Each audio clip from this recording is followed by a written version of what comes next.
Well, well, well, people. This is what you wanted to see. Apparently, this is how you want to start your day. You crazy, man. Typically, I'd be having a cup of that old worm dirt with you. Here we are. I done drank my half a pot today. And I make myself only have a half a pot. I make a half a pot. If I run out too early, that's on me. But I know if I do a whole pot, I'm just going to drink a whole pot, and that's too much, man. I got to drink water. Guys, this is it. This is where it goes down. This is the lowdown. And if I'm being honest with you, this is probably where I've told the most truth in my life right here at my kitchen island. Let's call a spade, right? Best music I ever heard was in people's kitchens. Best food, people's kitchens. A lot of the best conversations I ever had was in people's kitchens. Just something about it, you know? Um, Anyways, yeah, man. So I think y'all are crazy for wanting this on video. I don't know. I don't know. I'll do it though. I'll do it. You gotta give the people what they want. Build it, and they will come. All right. You want to see what the notebook looks like? You want to see how the preparation goes? This is it. This is my notes for 10 minutes here. I just kind of write down some bullet points. Not super organized. Actually, because of you guys. Actually, no, because of me. Uh, I got hot sauce on my notebooks, now the pages are stuck together. That's why you should not do the show during the middle of the day. Okay, I had some hot sauce. Now I got sticky notebook pages. I eat like a one-armed inmate, just trying to shovel that food down. I ain't wasting no time. All right, guys, so let's get into it. Always writing big letters every day, host. So let me host you a little show. Well, we done burnt 2 minutes. I better get to it. Guys, let's start out like we always do. Thank God we're back, baby. Thank God we're back. Gets me fired up, man. Gets me fired up. I had a big weekend. I really did. It was a great weekend. Feels good to be alive. It feels good to be out and doing stuff. I did that concert. Man, that was cool. I really enjoyed that.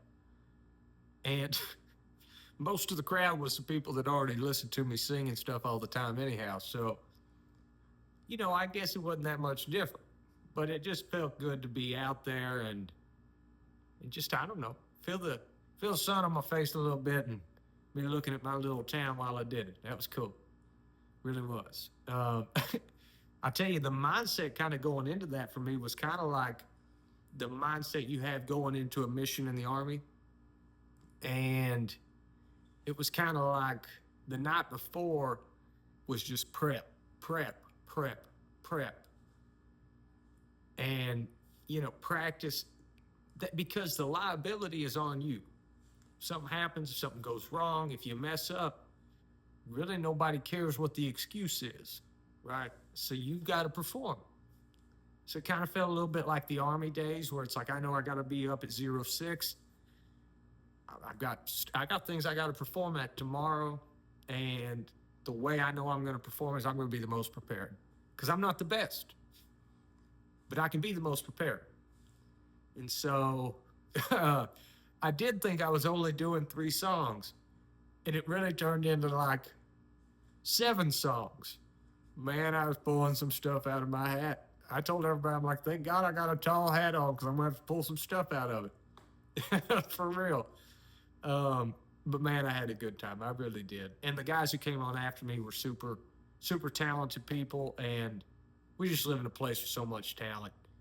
It's because there ain't all these distractions. You go home and it's quiet.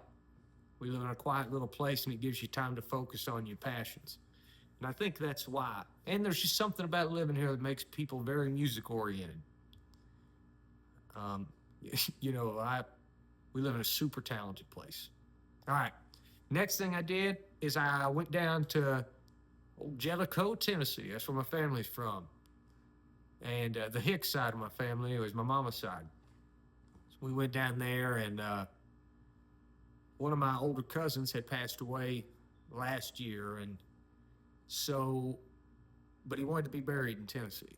And so They had him cremated, and they finally got an opportunity for all the family to get together from all over the country and all over from other countries and stuff, and come in little old Jellicoe, Tennessee, and everybody get together and have one of them big old family gatherings like people used to have. And it was a sad circumstance, but we made the best out of it. Felt good to be with family. Felt good to see people you ain't seen in a while. Tell some jokes, catch up. And his my cousin that passed away, his twin brother was there. And they both had joined the Marines. They were both Marines. Actually, I think Marines hate when you say were. They are both Marines. Not active, but they're Marines. I don't think you're supposed to say Marines in past tense. I don't think that goes away from them. And he lived in Japan for a long time, and his kids are half Japanese, and so I grew up around them. I got to see them and stuff every now and again. And my Japanese cousin one time, I've never forgot it. I tell the story all the time. He well, old Billy Goat got him one time, hooked his horn into his thigh meat and ragdolled him around. And man, I've been laughing about that story for 20 years, and I ain't seen him in that long. So when I seen him, first thing I said, I'm like, man, do you remember that Billy Goat? Because I never forgot it. And he's like, yeah, I never forgot it either, buddy, So that was kind of funny. That was a really good time, though. I'm very glad we got to do that. I got to hang out with my wife. I like any time my wife gets to be around that family because I spent a lot of time as a kid around those people. And as I've gotten older, we don't get together as much. My great-grandparents were the glue of that. And when they passed away, it's harder and harder for everybody to get together. Let's see. Oh, the show was late this morning. Man, I got about 1 million symptoms a day. I was trying to get myself up to par in the beginning of the day. Then I recorded the show and realized I had promised it as a video. So I had to delete that, get ready to redo it as video. And then I had an hour and a half phone call with my friend from Germany, Army buddy. He's still in. He just made Sergeant First Class, or as we like to call that, Sausage First Class. Man, it was so good to talk to him. We had worked together in Colorado, served together all that time over there, and then in Germany as well. So, and he's over there. He's got a son and stuff over there. It's really cool. I was super happy to get to talk to him. And man, we picked up the phone. It was like no time had gone by. I ain't talked to this dude in 7 years. I picked up the phone. We talked for an hour and a half and never skipped a beat. And that's something the military give you, is it give you about 100 friends like that. And when you get out, that's one of the real hard parts. Getting out of the military is a lot harder than getting in, and it's an issue. I think it is a problem with the suicide rate that involves veterans and stuff, is it's like you already know you probably met the most like-minded people or best people you're ever going to meet. And spending all that time building friendships and bonds, and then you get out, they're still in, they're moving across the country, they're busy. Typically you go back home or you move, and you get out of physical contact with them. And you really just, for me, I didn't feel like putting that much energy into making those bonds and friendships again, because I still, just like today, that's still my friend, still my brother. And I don't feel the need to replace them. And if I got to just be a little lonely sometimes, that's fine, man. Those are my people. I do business with veterans. Ask the guy that sells me my cars. He'll tell you. I try to be friends with veterans because it's a mindset. And it's not about, oh, you want to be friends with veterans because they're tough and they drink. It's like, and they're that energy. It's more than that. It's you know who you're talking to. You know what they're capable of. They went through some struggle, and they're not going to BS you. I don't meet a lot of veterans that beat around the bush. It's one of my favorite part about veterans. And yeah, man, I had a great little morning talking to him. Next big thing, me and one of my veteran buddies. He's in his 50s, and I think in his mind he's 20. You know what I'm saying? No, I'm joking. But Kaufman, if you're listening, man, been really good to connect with you as a friend. And he's older than me, but we hang out and we're friends and we're like-minded. And anyways, me and him, we bought tickets to go down to Louisiana, where he's from, and they have a big prison rodeo down there. These inmates get a chance to win some money, help them out throughout the year, buy some ramen and stuff like that. And but they got to ride bulls. They got to play cowboy poker. And this year they're putting on a new event where they're going to strap a $100 poker chip to the head of a bull, and I think 8 inmates get to go in there, and whoever can get the poker chip off the bull's head, they get to keep that $100. They get to cash it and keep that money.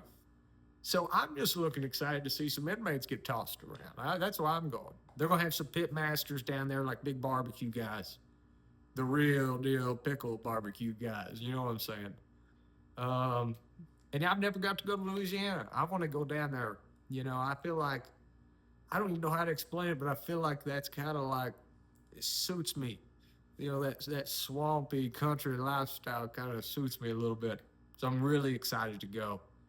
And yeah, I'll keep you posted on that. It's every Sunday in October. They do that rodeo event. So if you guys want to go, it's $20. And yeah, I think the actual Big Bull Riding Association is the one that hosted. So, I mean, you seeing the real bulls. You just seeing not real bull riders, which makes it a lot more fun to me. All right, guys, let's do one little piece of news. Trump's tariffs. I know you guys have seen all the tariff talk, and everybody had all these speculations, this is the worst thing that ever happened to America. That kind of sounded like Nixon. I don't want to sound like Nixon. I won't ever do that again. All right, but anyways, his tariffs created $29.6 billion in July alone. Bro, that's a lot of dough. You know what I'm saying? That's a lot of that stuff. A lot of guap. That's pretty cool, man. That's cool. It's cool to see revenue coming into this country, because it felt like for basically my entire life that we were just giving it away. We never were bringing it in. Didn't even seem to be a concern. So it's cool to see at least something coming in. $87 billion he's created so far through the tariffs. And I mean, I don't even know how to really picture that kind of money. I don't even know what it means when you say numbers like that. I understand what it looks like, 0, 0, 0. I get that. But that's it's an unfathomable amount of money for an old country boy like me. But I think that's really good. I thought the tariffs were a good idea. I really, really, really did. We are not the world's piggy bank. If you want our goods and services, you should have to pay, especially if you're putting tariffs on us. It's only fair. So good win. We celebrate wins and we call out losses, right? We grow on the losses. We grow on the victories too, but we can't ignore what's going wrong. So some days I'm going to get on here and I'm going to be shooting from the hip, man. I'm going to be shooting. So I'll celebrate a win today. Good job, old Trumpster. All right, guys. Song of the day, Somewhere Over Laredo by Lainey Wilson.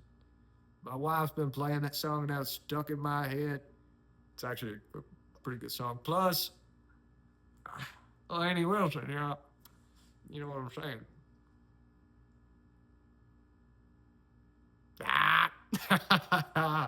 All right, guys. Go have a Manic Monday. Get through it. We're going to be back to you tomorrow on video for Too Tough Tuesday. You better have your big boy pants on, because I'm going to be getting in there on Tuesday. All right, guys. Much love.